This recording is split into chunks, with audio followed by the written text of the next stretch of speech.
All right, we have to behave ourselves because now we're live on the stream. Right now? Right now. Hello. Hello, Joe, everyone. stop cursing like a sailor. Joe was being so mean my God. before this. It's a good thing kids weren't on the stream. Oh, look at him. You know what we thought you were going to say when I did 4.4? We thought you were going to go, because I was like, oh, I'm double Joe. We thought you were going to be like, because I'm double your height. No. That's what we thought we were going to say. You cannot predict what I'm going to Let's say. do regular AFC, not AFC East standings. So for those of you watching on the stream, we have one segment left on television, Final Thoughts. It's interesting that we start the stream with Final Thoughts. I know it doesn't make any sense, but just bear with us. We will finish things on TV. Then in the second half hour, we will be answering all of your questions, and I would hope that there are a lot of questions about what we think the Bills could do to try and fix this, because I feel like there's going to be a lot of different things that we will be talking about, obviously.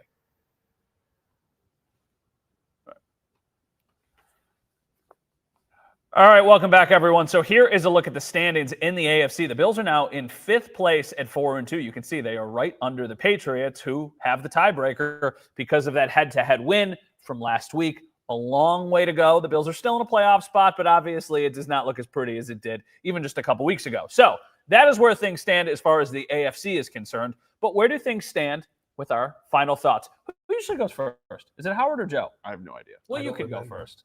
The Bills snapped the most ridiculous streak in football. Punting. You ready for this? First one over 50 yards? Why are you stealing my fun? Why? Bang! You said you're ready for this. Bang! Oh, What wow. Go! I literally said it on the show last week. So you're just, it's in your brain. It's like, oh, that's my stat. I didn't say it's my stat. I said that I thought. Take two. Take two. What did they do, Joe? I am the only one that tracks punting here. Okay, Yes. let's get that straight. Tell us what they did. They, for the first time in 19 attempts this season, kicked a ball 50 yards, punted a ball 50 yards, but it only went 50. The Bills were the only team to not have a punt that traveled 50 yards in the NFL. It's kind of ridiculous. Like bananas. There's teams that have punters that have kicked it 70 plus. Like the Patriots punter kicked it 73 the prior week. The only other punter in the NFL right now that has not had an air yard punt over 50 or more is Pat O'Donnell for the Cardinals, and he's only punted one game, and his high was 49. Pat O'Donnell sounds like just some random guy in South Buffalo. The Bills doesn't sound like a punter. the Bills punters, their net average this year collectively is around 38. Not good enough. The punting has been not good. There's probably a Pat O'Donnell watching the show right now. What's my final thought? I don't know. So there's a lot of stuff going on. The defense needs work. It had an historically bad. By the way, the total yards the Bills gave up in the first half last night were the most given up by a Bills defense in the first half of a game since 2001. The offense looks like crap. And yet, I will bring up penalties. It was better than the previous two games. They only had 8 accepted penalties.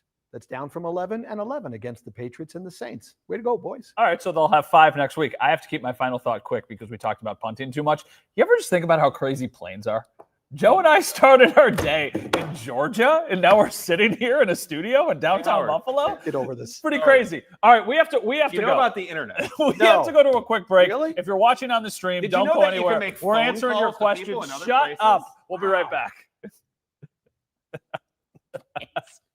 Those things go in the air and you go from one city to another Never- just like that. It's What- like magic. Well, you know what's funny is like, okay, now we're on the stream. You know what's funny is I was driving to my house. So I landed from You drove? Did you know we had cars? You People can used drive? to use horses to go from That's one place to amazing. another. Where did you learn how to Okay, drive? for what it's worth, you got no sleep. I got like 2. So it's not like I'm in a really good spot. Don't But mention driverless cars to him. It'll blow his mind. I am driving home from the airport, and I'm like, oh, like 4 hours ago, I was driving to the airport in Georgia.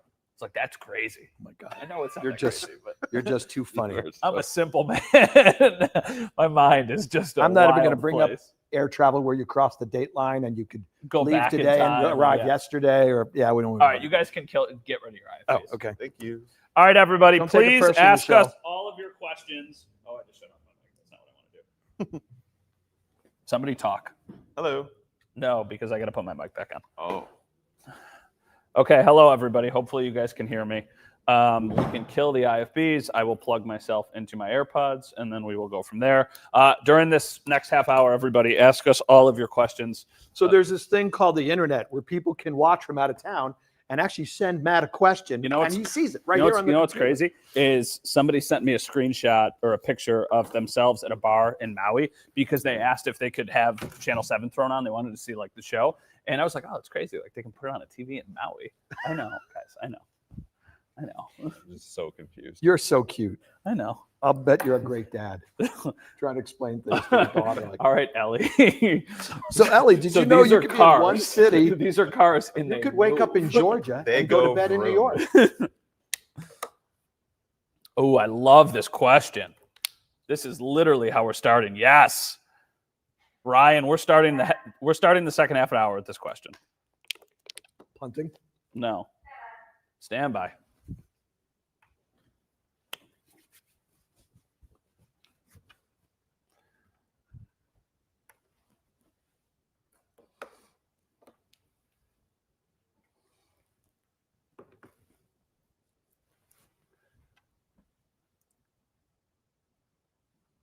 Welcome, everyone, to the second half hour of Leading the Charge, where we answer all of your questions, and we are starting with a banger because I feel like this is something that a lot of people want to know about. This is from Ryan, he's watching on X. What is your dream trade, and what is your realistic trade? We could do the entire half an hour talking about this. There's already a bunch more questions that I want to get to, but I feel like this is the very forward way of taking. That was a debacle yesterday. They're 4-2. They better improve their roster. Dream trade, most realistic trade. I'm going to be honest with you. I'm not dreaming about the Bills when I go to sleep. Well, you don't go to sleep, so you can't dream. This is why you're not a good reporter. That's a trick question. I think what is the most effective is the way that I'll term it, and the most realistic would be if they were to go out and get a wide receiver. Sure. Because give me names. I'm not giving you names because I have a piece coming out tomorrow. Tease it. No, I'm paying to read his stuff. Yeah. No, I think receiver is the most effective use of resources because this is them. They have gone out. They have tried to go around the wide receiver market and try and do it back channeling it wise. Mm-hmm. So how they structured, this is a long answer, but how they structured their roster with the fat quarterback contract and then all the other contracts to try and keep the level of play up for the duration of Josh Allen's prime. They had to not cut corners, but they had to essentially like figure out places where they weren't going to invest. And because the wide receiver market's so insane, they're like, all right, so we'll pay for some middle tier free agents and try to hit in the draft. The only problem is they're not really taking swings in the draft outside of Keon Coleman, who they traded down to get. They didn't move up to get Brian Thomas Jr., who would have been perfect for that X receiver role. They didn't move up to get Emeka Egbuka or Matthew Golden, who would have been perfect for that Z receiver role. And Egbuka is obviously awesome. Yeah. Golden could be really good, but Egbuka would have been the one. And it would have cost them one of their second round picks. It would have cost them Landon Jackson to go do it. Sure. So I would do that every time. And so now they're at a situation where if you look at what it would cost to get someone who might have some future, and isn't super old, like not like Amari Cooper level age, but someone who has a bit more of a runway. Paying a second round pick for that type of player, if they can fit a specific role and be a good player for you, I think that's worth it 10 times out of 10, especially with what we saw from the wide receivers this past week. And we'll get into stats, I'm sure, about how they use their receivers at the end of the game. I got a name. Oh, yeah, I forgot. That's one of the reasons why your article depressed me. Go. You can. This is dream scenario, right? Well, you actually had the first name on my list, Buka. Baker Mayfield's having an MVP type season, and guess what? He has not had Mike Evans and Chris Godwin all the time. But this kid is lighting the world on fire. And since we're talking dream scenario, no, they're not going to get traded. We're not taking into account cap, how much you give up. Jackson Smith and Jigba would be wonderful. Yeah, but Puka Nacua. Yeah. You said dream scenario, right? But ideally, it's a really good, young, talented receiver on a rookie contract, somewhat cost-controlled, who can get downfield and beat teams over the top. The realistic scenario is this year's Amari Cooper. You call a team that's near the bottom of the standings, with a guy in the last year of his contract who That's they're who not that going to is. pay again. Yeah. You get him on a rent-to-player deal, and you don't have to give up a ton. That's the scenario. I have a fun name. Joe and I have known each other for a long time. How many people are on your list? I'm not going to do it. I'm not going to just guess, but I feel like I could probably get most of the list. But how many people are on the list? I'm not telling you. Okay.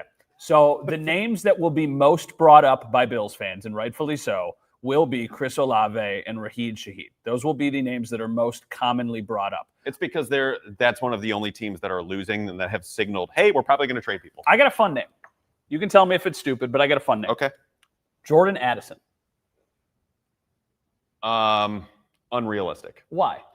Because Has been in some hot water with the league, has been suspended. He's clearly a secondary option. He needs to get paid at some point. They already have Justin Jefferson. It feels like he's just kind of there and He's is still- never as big of a piece of an offense as he's he only should in be. the He's in the this? third He's in year of his rookie so he contract. still has 3 years under cost control.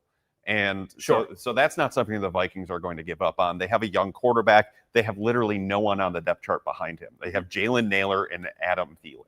That's not exactly conducive to them wanting to move on from him.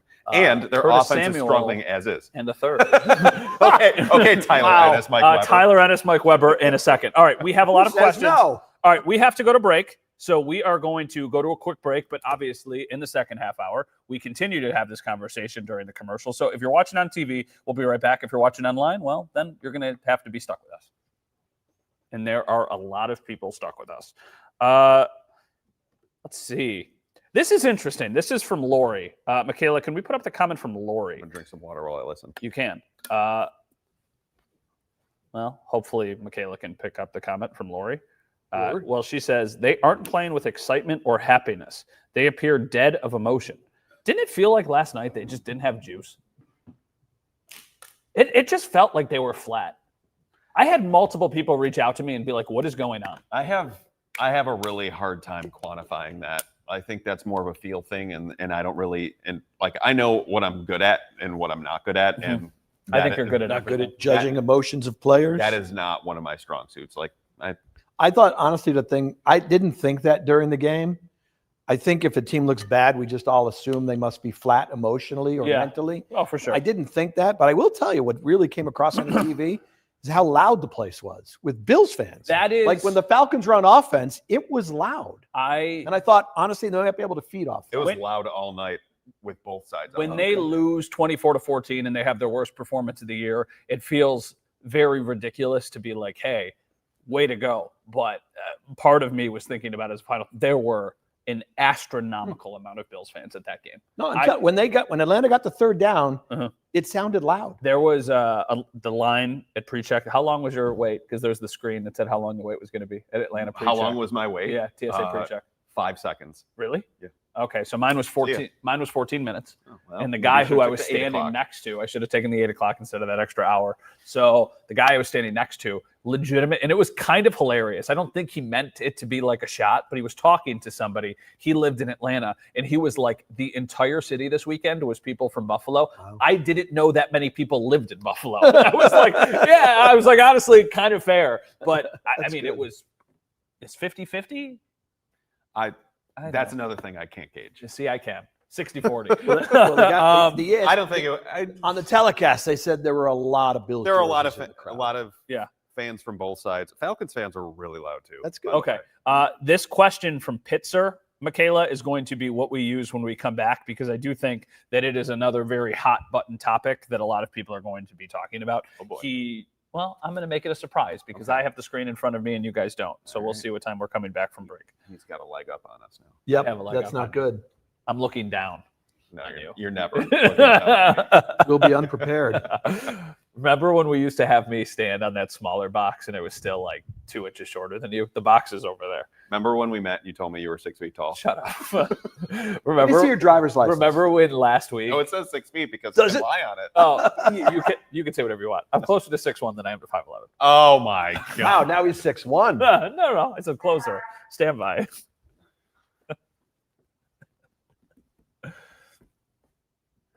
All right, welcome back, everyone. I really liked this comment or this question from Pitzer on X. He says, why doesn't Brady use Cook like Atlanta uses Bijan? He's all over the field, cooking 13 personnel. and in a pistol. Like, I am wondering not to that. I think Bijan Robinson is the best running back in the NFL. I think he's the most talented player most talented running back. It's in a the NFL. 1-2 punch between him and JT. Sure. So I don't think James Cook is there, but I also don't disagree with the concept because I am wondering, as you mentioned in the last half hour. We talked about it in the break. Pitzer, I asked these guys the same question because you couldn't help but notice how much they used Bijan Robinson outside and how I think he had 6 catches for 68 yards on top of all his rush yards last. Yeah. James Cook is a very good running back. Yeah. Bijan Robinson is a freak of nature. Yeah, but because he is humongous. He can move like he's James Cook's size. He can break tackles way better than James Cook, and mostly against everyone in the league. And he can break an 81-yarder by breaking a tackle up the sideline without even breaking stride. This is incredible content that we are about to do. So I can't believe that this isn't even a thing. Well, Michaela, this is great. I was. Flew right to the next question. Michaela, can you please put up the comment on Facebook from Daniel? Joe, we're going to role play here. Matt, you are Pagula, and Joe is McDermott. Hey, Sean, why, after 8 years, is this defense not rising up to the challenge on a consistent basis? And if you don't tell me an answer, I'm going to fire you. This is unbelievable content that we are. Daniel, thank you so really much. Escalated. This is what we needed on this Tuesday First night. off, if Kevin Adams still has a job, then Sean McDermott isn't going anywhere. That's totally fair. Very well played. Done. Yes. So that would be my first report. That would be like, we're the most functional thing you got right now, buddy. So I think to answer the question is, that's awesome. You made strides in the second half. They went from allowing 9.3 yards in the first half to 3.9 yards in the second half. Every single, if you want to sway the statistics, every single player not named Bijan Robinson or Drake London only gained 64 yards total. Yeah. How about that? No, they came close to a turnover. They're getting better pressure on the quarterback. They did get after Penix a couple of times. They almost had an interception that would have tied the game. Yeah, right at the end there if he just catches it. So there are signs of life from the defense, and Bobby Babich even said it today. Like, their aim is to peak when it's important. We all knew they were going to go through growing pains early on in the season. I said right at the beginning of our shows, this might be a shootout team, and it hasn't been a shootout. It was early on, but it hasn't been a shootout team lately because the offense haven't held up their end of the bargain. But the defense has at least shown signs. Have they put together a full game? No. Have they put together a full half? Yes. Have they put together 3 quarters? Yes. Not 4 consecutive quarters yet. I am of the belief that it is going to be on the way. I would not be surprised if it's against the Panthers. Howard, this is an interesting question. This is from Christy, who's watching on Facebook. Do I get to fire anybody or talk to you? No, you don't. This isn't role playing. This is just what happened to using Alec Anderson as the 6th offensive lineman. They could have used him last night against the Blitz. Jackson Hawes. Right? Jackson Hawes is what happened. Jackson Hawes is what's happened, but it didn't look like it worked for a lot of last night. And that's coming from somebody who literally did a sit-down interview with Jackson Hawes about his blocking ability. This might open the door for your personnel stat. I won't. Alec Anderson gives you absolutely zero threat to pass. So if we thought the Bills were one-dimensional last night, Alec Anderson being on the field takes away a skill player from running a route in the event that they actually do run play action. So the stat that Howard is talking about, over the 25 plays in which it was the beginning of the second half to the Falcons going up 24-14, I don't count the garbage time stuff. The Bills were in 22 personnel, which those that don't know, 1 running back, 1 fullback, 2 tight ends, and only 1 wide receiver.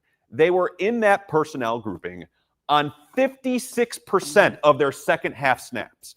If that is not a clear indicator about what the Bills were feeling about their wide receiver group and their overall inability to get themselves back in the game. Because if you're down, odds are you're like, oh, let's chuck receivers on the field. We're going to throw the ball. No, the Bills did the opposite of that. They said, okay, let's get everybody in tight. Let's try and run the ball to James Cook. Let's win with these play action passes. Let's win with these guys who aren't going to bring you explosive plays, but at least it's safer because they couldn't move the ball with 3 receivers. Just what we want to hear, safer. That's why I read his article and got depressed and cranked my panic meter. Well, it makes sense. And that's why your panic meter was at 7. You're watching the game in the second half. And I wrote down somewhere in my notes the targets that Josh Allen could actually throw the ball to at that point. This is Palmer's already out. not that it would matter because he hasn't done that much. Samuel wasn't playing. He hasn't done Kincaid anything wasn't either. playing. Kincaid Uh-huh. was the big loss. Yeah. But Shakir, Moore, Yeah. Shavers, Mhm. Coleman, Oh. Hawes, Yeah. Knox. Go get him, Josh. All right. I mean, On TV, we are going to break. On the stream, we are going to continue to rant because that's more fun. We'll be right back. This is seriously, I read that stat and I was horrified. Fire Horrified. And McDermott is back at it, who has been a common frequenter or common commenter on the show. Yeah. How do we get Olave on this team? What would Olave cost? More than you think. Yeah, but what's more do you think? A second round pick? I would say a second plus. Is he under term? Yeah. Do you know? Oh, okay. Yeah. So you would have to give up more. Yeah. He does have term? Yeah, they already secured the 50-year option for next year. So he has he's a year this and year a half. and next. Yeah. Well, a little bit more, but yes. Yeah. Okay. So a little bit more. Let's see. It should be a rule, not allowed to say anything to do with playoffs. Relax, folks. It's still early. 12 games left. Chill. McDermott and his safe mindset needs to leave. The defense is terrible. I really like this question. This is from Mike. Let's answer this one during the next commercial or after the next commercial when we come back from TV. The other question from Mike, where he specifically brings up cornerback and safety. A bunch of people saying that they're not worried. And, I'm sorry we didn't get to do a role play situation because that would have been fun. It's okay. Next time, I guess. I'm all right. Yeah. Honestly, I'll be okay. You can cry. I know you like Joe better. You can cry during the bye week when we are all no Cabo, no Cancun, no anything. I was doing enough of it last night. Yeah, right. Exactly. Oh, man. Somebody just said Gabe Davis. Yeah, I knew that. We need you. Get well soon. You guys can. Because everybody's going to ask about Gabe Davis. I asked Matt and Joe the minute I walked into the station tonight. So you guys want to shoot it down? I mean, here's a comment though. This is about like Sean because obviously somebody's name is Fire McDermott. If we fire him, who are they going to hire? And I got not a freaking clue right now, man. Bill Belichick. Well, it's funny is that was like a joke out there today, and it was like there's only one person to save the Bills, and how unbelievably poetic would it be if like Belichick was on their staff as the Patriots are ascending and trying to be like the thing blocking them from leapfrogging back into that would be so awesome. Can you imagine a Bill Belichick Monday press conference as a defensive coordinator? I'm not wishing that on anybody. I'm just saying, could you imagine it? I lived Rex Ryan for 2 years. Yeah, that's different. I know. I don't want to go anywhere back to that kind of realm where it's like, oh, this is a segment of your life where you're like, ugh, that would not be fun. A couple people have commented about Joe's extensive knowledge. Poo-pooing every trade proposal is frustrating because it makes me mad when people counter hope with logic. Is that every conversation you No more logic, Joe. Funny. Let us dream. I'll just sit right here. I think we're coming back. So yeah, that was funny. I hate logic.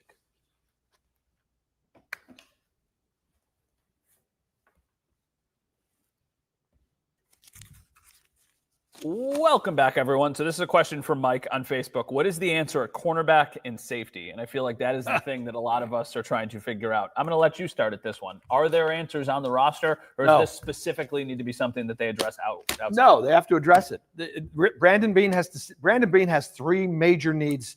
What's November 4th trade deadline, right? Yes. Yeah. Wide receiver, safety, cornerback. Boom. Bang, bang, bang. All you have to do is figure out the priority and how many you can take defensive care of. tackle in there too. I don't have time for it right now. You have to figure out the priority and how you're going to attach it and what you're willing to give up. I don't think he's going to do all three. I don't think the answers are internal. And I'm not going to go in the whole Maxwell Harrison will save the day. Although Sean McDermott said that there's a chance that they open the window when they come back, which makes it sound like they're going to open the window. They don't have answers on the roster for any of those three spots to solve the issue. What's interesting, though, is how would you prioritize this? Because there's also comments about specific options. Like one person is saying C.J. Gardner. Well, several people are saying Chauncey Gardner-Johnson is available. He just got released off the Ravens practice squad. Yeah, because he said, or his agent said, that they didn't have a clear path to play. behind Malachi Starks and behind Kyle Hamilton, which obviously He got released from a team for Yeah. being a bit malcontent. And I then- don't know that the Bills are going to go out of their way. that to go doesn't get that seem guy. like a Bills They're move. kind of dying defensively right now, Exactly. too. And then Kenneth St. George on Facebook says Trey is washed. He cannot tackle, no separation from the wide receiver. I mean, how would you prioritize, though? Because I feel like all three of those are obviously needs. I would have prioritized safety before these last two games. And now it's wide You receiver. got to get a wide receiver. Actually, You got to get both. Pick either safety or cornerback. I would take safety over corner. Uh-huh. You got to get a wide receiver. I'm going to answer this in terms of what I think they're going to do. He's using logic again. I think wide This guy. receiver is clear and away, and it has a pathway to immediate playing time. Uh-huh.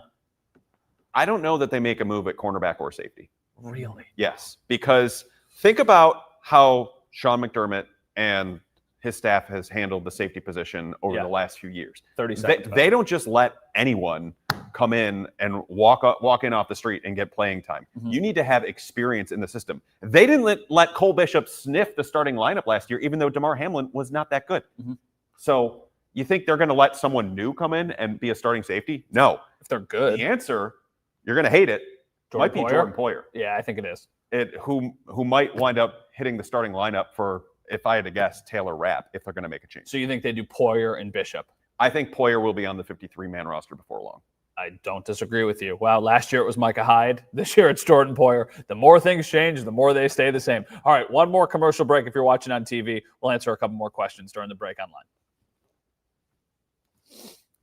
Russell Douglas, any interest? I think they would do it. I think they would. It depends if it's a 7, sure. Why not, right? But his contract, I haven't looked at his contract. Isn't it like 2.5? If it is that, that's pretty You good. didn't just sign it's a 1-year deal, isn't it? It's a 1-year deal. Yeah. It's 2.5 It would be million. a strictly but here's the thing that would be tricky. It's also prorated too. Here's the thing that would does he start Or or is he your primary backup? Give him a shot to start. Russell Douglas is better than Trey. So give him a shot. I thought Russell, if you're playing zone, I said last year, and no one agreed with me, Uh-huh. but I don't care. Russell Douglas had a lot better of a season than people thought. yeah, Because he didn't have interceptions, uh-huh. people were like, oh, and then he had to play man coverage against Uh-huh. the Chiefs. It's like, oh, Russell Douglas is terrible now. Hell, he's not a man cover corner. What do you think? This is from Fire McDermott again. What do you think of all the penalties? You brought it up. I mean, Howard, this Well, is ridiculous. That's a Howard it's situation. beyond.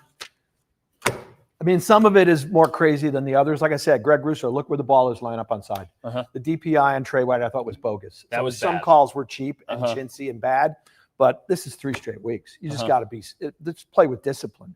And the stuff like any dead ball stuff or lining up offside, or there's just no excuse for that stuff. It's crazy. I mean, it's funny how It's just so sloppy. It's funny how it continues to immediately come back and bite them. Of like, Bijan fumbles, you recover, penalty, wipes it out. Right. The Kyle Pitts one, the pass interference, you stop them, 3rd down, they get it, they go down the field, they Drake score. London scores moments later. Same thing happened on the 3rd touchdown.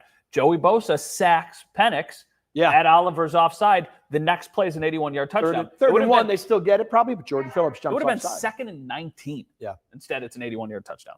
Yep. All right, we have to be out by 58. What are we All right. doing? Just another Yeah, question? Okay. All right, final segment of the show. We have had a ton of phenomenal questions because I think obviously people are trying to vent and they are trying to figure out where this team goes from here. At the beginning of the show, we talked about our panic meter and we all gave different answers of kind of where we stand. He said 7, he said 2.2, I said 4.4, right in the middle. What is the first thing that needs to change for this team to get things back on Better track? fix the offense and fix it fast. You have 2 weeks to figure it out. Go Yeah. find some playmakers, But- not named James Cook. But you think they would do that now?